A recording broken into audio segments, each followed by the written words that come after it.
So, 81% of Bengals fans. Now, whenever they give these polls and these numbers, I wonder how legitimate they always are. Because at the end of the day, like, which exact Bengals fan, how many of them? Because I could interview 10 Bengals fans, right? And I could say, listen, do you like Zach Taylor? 9 out of 10 might say, no, I hate Zach Taylor. And I could create a poll and say 90% of Bengals fans hate Zach Taylor. Well, technically I'm not wrong, right? Because 9 out of 10 said yes, that's 90%. I interviewed 10 people. If I interview, 1,000 people, and that 9 out of 90% might turn to 20% or 30% or 40%, right? So that's why I hate polls. I hate polls so much because you got to give all of the logistical analysis to it. How many people were interviewed? What are their ages? Because a 20-year-old Bengals fan is going to be a lot different than a 60-year-old Bengals fan. A 10-year-old Bengals fan might not even remember Carson Palmer because he was drafted before he was alive, right? So when I see 81% of Bengals fans, I'm like, okay, like, what's the demographics? I need to know male, female, casual, non-casual. You can't just put numbers out there and say 81%. Like, what's the sample size? Are we talking about season ticket holders? Because that's a good sample size. If you say, hey, listen, 5,000 season ticket holders were polled for this poll, and we asked them, do you agree with Carson Palmer requesting a trade back in the day and threatening to retire if he didn't get it, right? Season ticket holders, 100%. I love that idea. If you ask 200 random Bengals fans you find on the street that might not even have ever gone to a Bengals game and just be a fan of the team, it's kind of disingenuous, right? So that's my whole problem with polls. I know this is turned into a rant, but we have 81%, according to SB Nation here, 81% of Bengals fans think Carson Palmer is right to request a trade.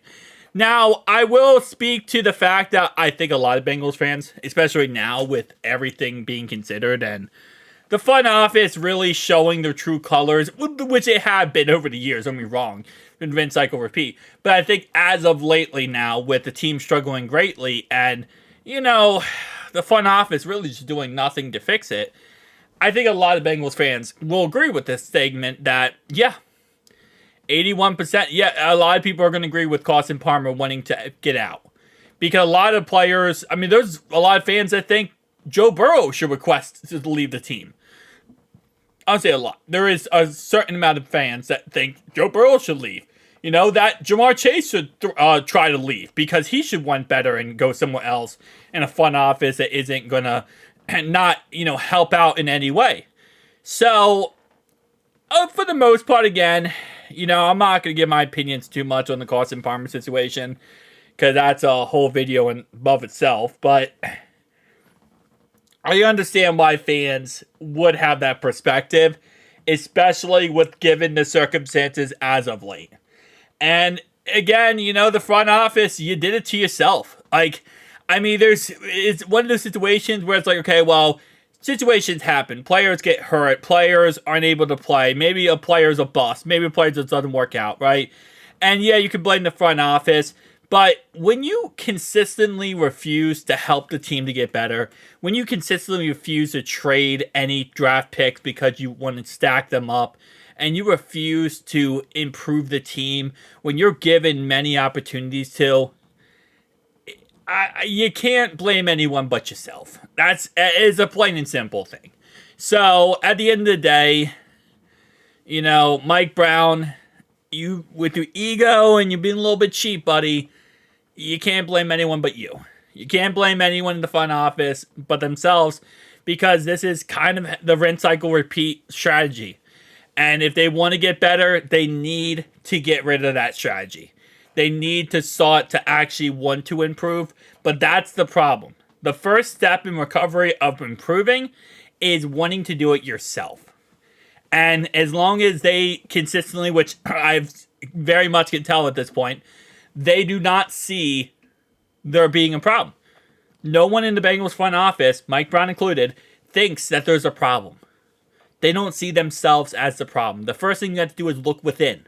Say, okay, what's the problem? It's us. Okay, how are we going to improve this?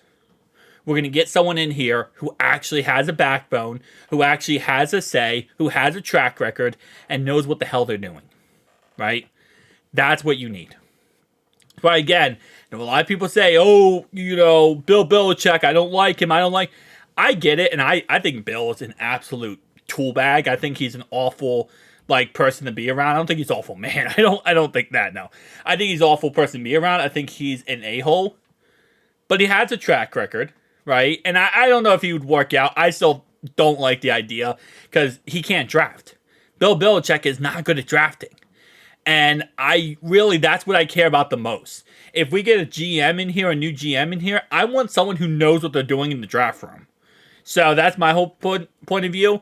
But you need someone like a Bill Belichick with their track record and their mindset of no bullcrap. You need someone to come in and say, hey, no more of this. We're not accepting this anymore. This is unacceptable. And you need someone who doesn't care, whether or not they have biasy or, ties to someone. If someone's not working out, they're gone.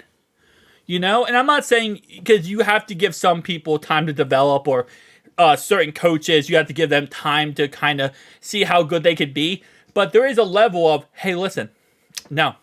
We're not going to accept 5 years, 6, 7 years of, absolute dog crap. We're not going to do that. You don't work out, you're not working out, your personality, whatever, it's over. And that's what we need. We need, real leadership to come in and say, enough is enough. But this is my cup of tea. Tell me down below your thoughts, Pete, and see you guys in the next one. Peace out.